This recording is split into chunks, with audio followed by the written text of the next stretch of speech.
medicines quite a bit, and have a drastic increase in their quality of life. When they sleep better, they heal better, they feel better. They're able to move their muscles better when the stiffness is relieved. Patients even have been able to get rid of their canes and things like that, lose their headaches, take care of their children. So as far as pain management, we have an epidemic in our state with opioid addiction, and cannabis is the answer to that, to relieve folks of their pain in a holistic and healthy way that doesn't interact with other medications that they're on or cause deterioration of their organs that they have. Well, I think it's important to note, too, when you talk about opioids, there's the tolerance factor that comes in, where dosages have to continue to go up in order to achieve the same results. Mm-hmm. With cannabis, it's more of a cumulative effect. I mean, these are substances that aren't being flushed out of your system quickly. So 2 + 2 = 5 with cannabis. Exactly. So once you meet that threshold, it's in your bloodstream, It's in your fat cells, it's in your body already. So it takes less and less over time to achieve the same results. Exactly. So with pharmaceuticals, you have to continue to match that tolerance level and build, and there's only so far you can go.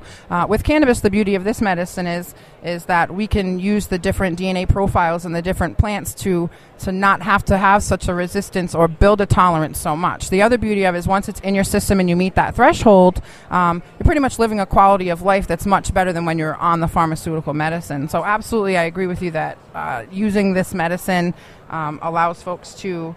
It works. A lot of folks will say, I take the pain relief, the pharmaceutical medication because I have no other option and it isn't really working for me. The difference with cannabis is it actually works, and it's not something that only works for 6 hours or for 12 hours, especially with the edibles and the sublinguals and things like that. Once you build the cannabinoids up in your system, folks are having, 12 to 24-hour stretches of complete pain relief or relief from the symptoms of the conditions that they're dealing with without the side effects. Talk about the process for a potentially new patient. Do they show up at walk into the center and have someone greet them, or is it online, or do they need to go through? Well, we're actually doing registrations today, so if anybody wants to come down, we do have folks doing orientations here today. If you aren't able to come today, you can come on down to the center. We have an orientation department that will sit with you, go over the paperwork with you, take copies of your license for you, do whatever it is that you need to do. If there's a terminal condition, we'll even try to help you with the Department of Health and see what we can do to expedite that. We are a compassion center. We do whatever we can. So a lot of folks are sort of intimidated by this whole process, and they're certainly welcome to come in our doors and sit down with orientation folks and learn about how to become a patient and the services that we offer. We're open Monday through Friday, 10:30 to 6:30, and Saturday, 10 to 4. So folks can come down during that time, or we do open house tours on Tuesdays between 1 and 2. So folks sometimes be more comfortable if they get a full tour of the facility, and we can sign them up right there. What about the professional staff there? Give us a background on some of the folks who work there in terms of their medical training and where they're coming from. This isn't for a lot of throughout talk radio, throughout I'll call it the working class in Rhode Island. There's a tremendous amount of misconceptions. Indeed. There's this feeling, and I don't want to even perpetuate it, but there's this feeling out there that that these centers folks are coming in, smoking a couple joints, hanging out, listening to some tunes. And going home. There's no medicating on site by law, and we do run it's a professional environment there. This is about our patients and providing an environment of safety and wellness for them. We employ over 50 people at the Compassion Center at the Slater Center, and the folks there have I myself have a criminal justice degree. That's where I come from. I've worked in justice reinvestment.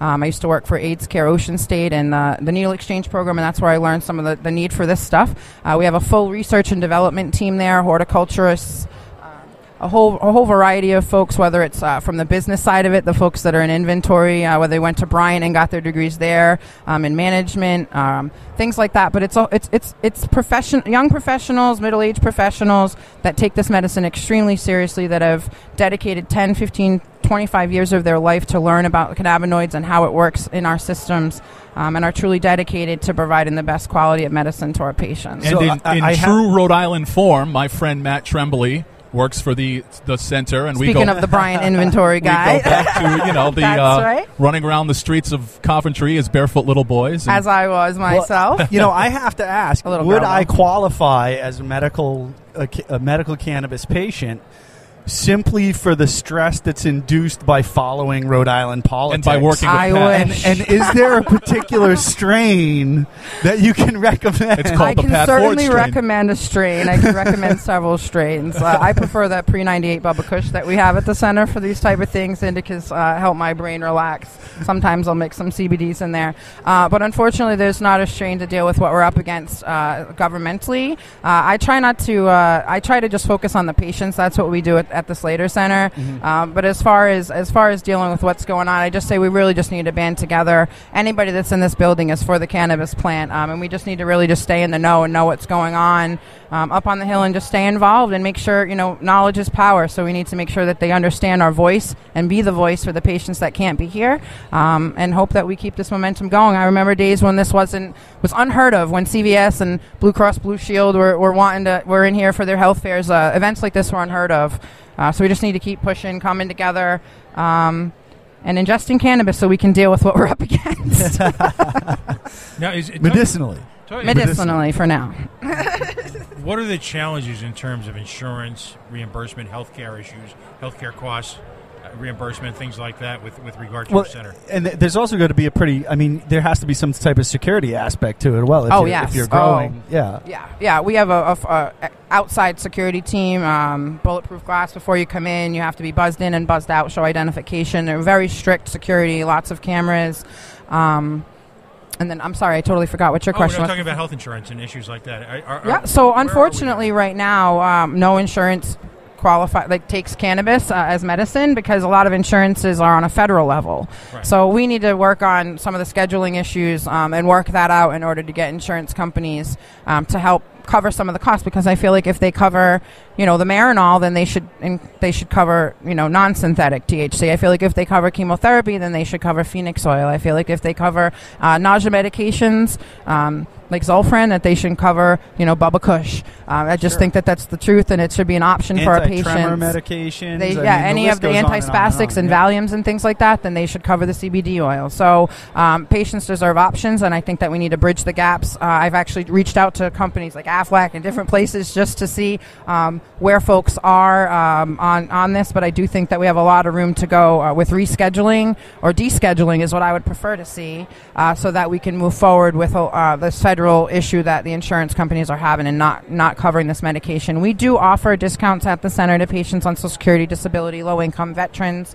We have a loyalty rewards program. We have a compassion program for the terminally ill and for the children. We truly do what we can patient by patient, but there does need to be some movement in the government side so that we can help these patients that are sick. One of my biggest frustrations with the Schedule 1, classification of cannabis has been, lumping in industrial hemp with cannabis, which just seems it's a different. It's a completely different animal. It's Absolutely. It's comparing a fine Belgian triple ale that has like 10.5% alcohol to a stick, to a glass of water. Yeah, exactly. They're completely different absolutely. things. One of them is going to knock you for a loop, and the other one is almost like something you need to have to live your life. Now, mind you, there's the industrial and the industrial applications of hemp are so numerous. I can't even begin to talk about them here. But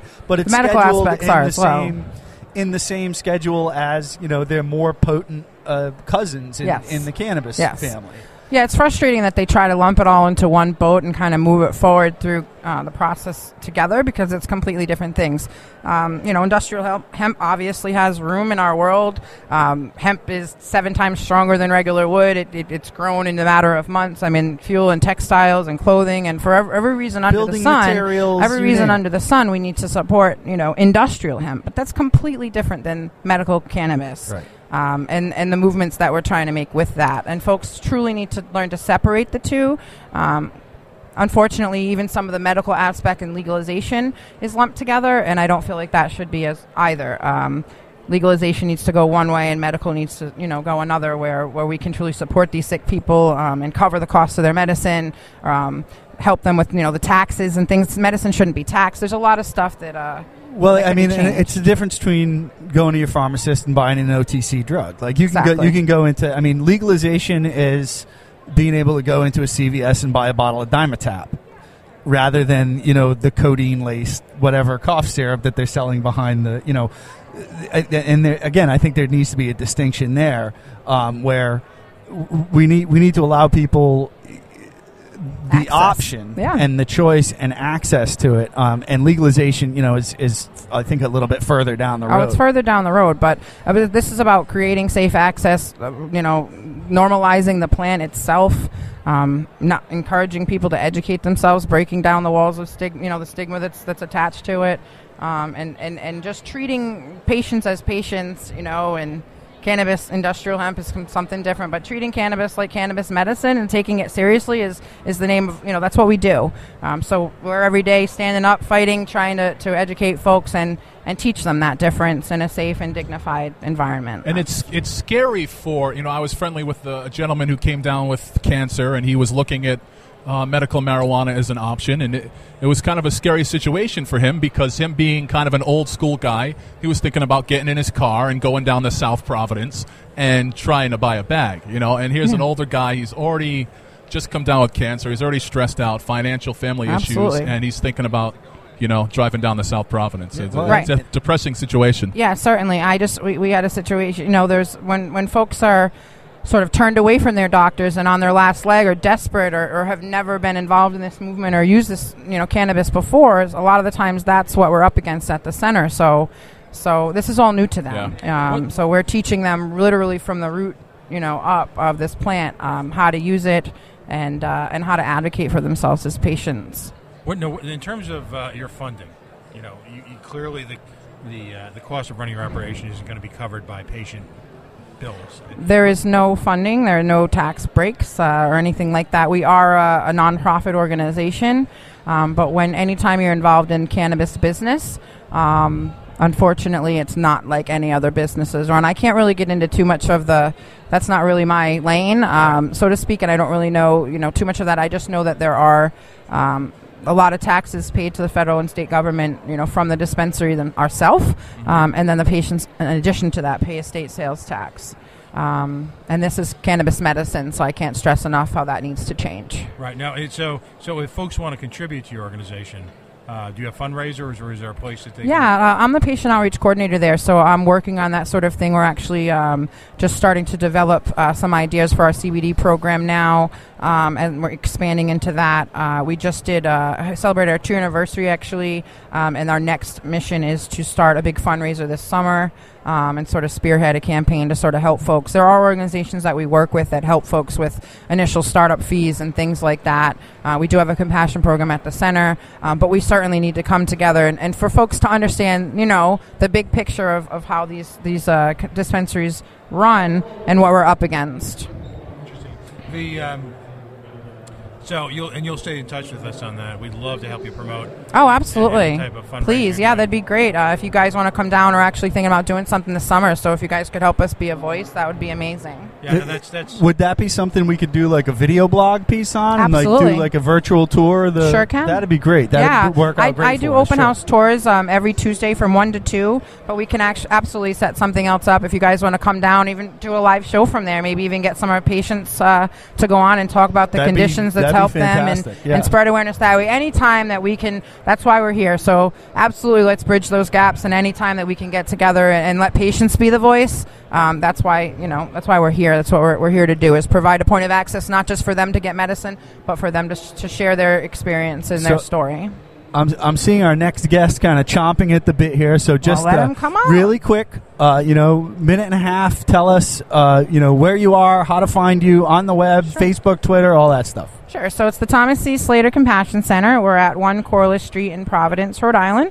The phone number is 401-274-1000. You can find us on Facebook or Twitter, Thomas C. Slater Compassion Center, or come on down to the center. We are open again Monday through Friday, 10:30 to 6:30, Saturday, 10 to 4.